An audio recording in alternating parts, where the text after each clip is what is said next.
અધિકારી સાહેબ તમે અમને આ જંગલમાં ક્યાં લઈને આવ્યા? કેમ ભાઈ તને આ જંગલ ખરાબ લાગે છે? અહીં ગળી લીલોતરી છે, બધું સુંદર છે ને? તો શું આપણા ગામમાં લીલોતરી નથી? સારું, આપણા ગામમાં થોડી ઓછી લીલોતરી છે અને અહીં જંગલમાં થોડી વધુ લીલોતરી છે.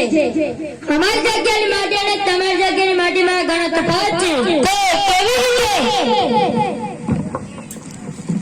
મારું છે. બાપા ભાઈ મારી ચિપ્સ ખાઈ ગયો. ના બાપા મેં અડધું ખાધું, તને પણ અડધું ખાધું. હીરાલાલ તમને બધા બાળકો લેવાની ના પાડી છે ને? ચપટ ચૂપ કરાવો તેમને. શું કરું ભાઈ? માલ નથી ને, લડશો નહીં, તે રમો. અધિકારી સાહેબ મને કહો કે અમારી હરિયાળી અને તમારી હરિયાળીમાં શું તફાવત છે? તમે તેમાં રાસાયણિક ખાતર નાખીને જમીનને બગાડી છે, તમે જમીનમાં જેમ નાખી છે. હવે જે તમે ખાવશો આપણે બહારથી ચમકતા હોવા છતાં અંદરથી ફોગટ છીએ. તો શું તમારી માટી અમૃત અને મારી માટી ઝેર છે? ત્યાં સાચું કહ્યું, અહીંની માટીમાં અમૃત છે કારણ કે ખેતી પરંપરાગત કુદરતી રીતે કરવામાં આવે છે અને જમીનમાં માત્ર સેન્દ્રિય ખાતર નાખવામાં આવે છે. અને આપણા ગામમાં જંતુનાશકો અને રસાયણો નાખીએ છીએ અને પાણી પણ ઝેર થઈ ગયું છે. પૃથ્વી માતા દરેક અંગે રક્ષાવત થઈ ગયા છે. અમે કેવી રીતે પાણી લઈએ? બંને માટી છે મારી પાસે, કહો તો તપાસ કરી.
વરસાદ થવાનો છે.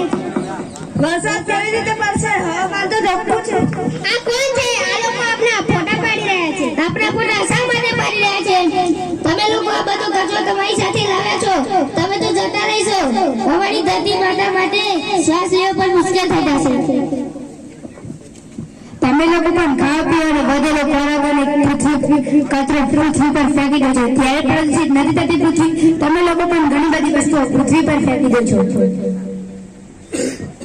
અમે લોકો જે પણ વસ્તુનો ઉપયોગ કરીએ છીએ તે કુદરતી હોય છે અને જે કંઈ બચે છે તે અમે માટીમાં નાખી દઈએ છીએ અને તે ફરીથી ઓર્ગેનિક ફૂડ બની જાય છે.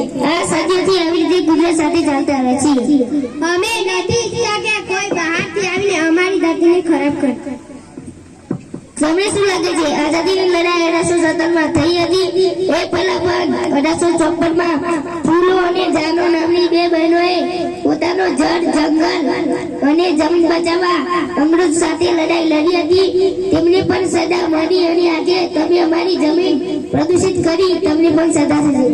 સરપંચજીને બોલાવો.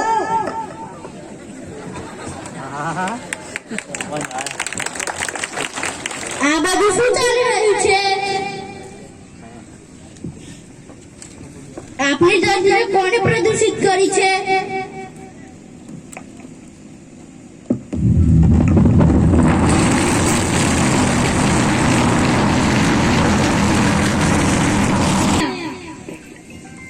હે દેવી માં, તમે કોણ છો? ડરશો નહીં. તમે જેની વાત કરી રહ્યા છો તે હું જ છું. હું તમને કંઈ કહેવા આવી છું. તમે લોકો રાસાયણિક ખોરાક અને જંતુનાશકથી મારી માટીને ઝેર આપી રહ્યા છો. શું તમને એવું લાગે છે કે આમાં મારું નુકસાન છે? તમે પર્વતો કાપીને નદીના પાણીમાં રાસાયણિક ઝેર ભેળવો છો. તમને મારી પીડા મહેસૂસ નથી થતી? તમે મારા વિલાપ નથી સાંભળી શકતા? જ્યારે મારી માટી ઝેર થઈ જશે ત્યારે તેમાંથી ઉત્પન્ન થતો ખોરાક પણ ઝેરી હશે. આવનારી પેઢી ઝેર ખાઈને નબળી પડી જશે. પૃથ્વી ઉજ્જડ થઈ જશે, જંગલો અદ્રશ્ય થઈ જશે અને ખેતરો સુકાઈ જશે. તમારી વચ્ચે લડવાનું બંધ કરો. મને બચાવો, મારું રક્ષણ કરો. હું તમારું રક્ષણ કરું. શું તમે વેદોમાં વાંચી નથી કે પૃથ્વી તમારી માતા છે, કુદરત માતા છે? કૃષ્ણ પણ ગીતામાં મારો મહિમા વર્ણવે છે. તમારા પુરાણો અને ધાર્મિક ગ્રંથોનું પાલન કરો. હે ધરતી માતા, અમને માફ કરી દો. અમે વચન આપીએ છીએ કે અમે તમારું રક્ષણ કરવા માટે બધું જ કરીશું. અમે રાસાયણિક ખોરાક અને જંતુનાશકોનો ઉપયોગ બંધ કરીશું અને કુદરતી ખેતી કરીશું. અમે ઓર્ગેનિક ખોરાકનો ઉપયોગ કરીશું. હે ધરતી માતા, કૃપા કરીને અમને માફ કરી દો. માતા